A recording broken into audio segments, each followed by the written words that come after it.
There are no words to describe what Cyrus Kamau and his wife Grace felt when an excavator brought down their residential house they had made their home for 12 years in a matter of minutes. They purchased the plot in 2000 and had started living here since 2007. Their own residential house cost 4.5 million shillings, and the other, which was a rental for both business and for a resident tenant, cost 3.5 million shillings to build.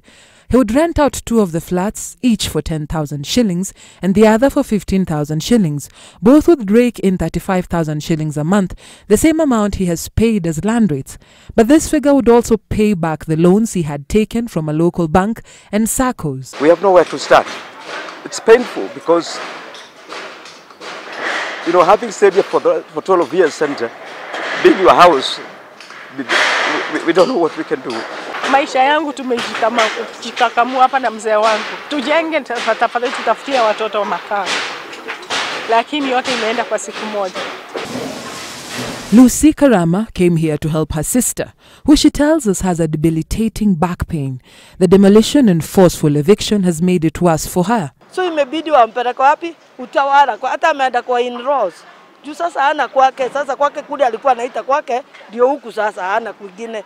600 buildings have been targeted at Nyamavilla estate at Kayole in Komarock ward on an estimated 20 acres.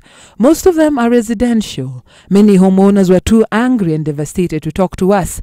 Even tenants who had already paid a full month's rent were trying to make sense of where to go on such short notice, just days to Christmas.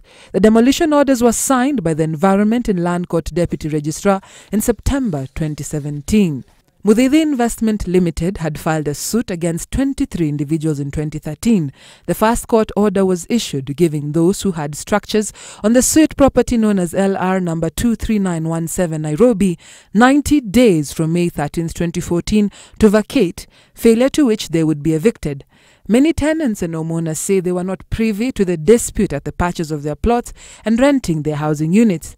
Meanwhile, landlords have moved to court seeking an order to stop any further demolition. Yesterday, Embakasi Central MP Benjamin Gathiru was arrested as he attempted to intervene. The reality is that yesterday, these were people's homes. Right now, it's hard to tell that many lived here.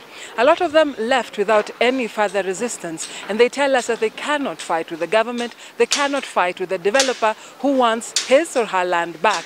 Na tena hata ule mtu anatuhamisha atuambie yeye ni nani, hatujajua. Tunauliza ma commissioner wanatuambia ni wametumwa. Cyrus Kamau, a missionary pastor aged 53, is still devastated. He tells us that last night there was a lot of looting and vandalism. His children, a son aged 23, a 17-year-old daughter who was a KCSE candidate this year, and a 10-year-old son, a class 4 pupil, had to be taken to relatives to spend the night, as he and his wife salvaged what was left of their home. They also lost some of the chicken and goats they reared here in their homestead. We can pick business together and begin a new life because God is great. Yes. Dorcas Wangera, Citizen TV, Nairobi.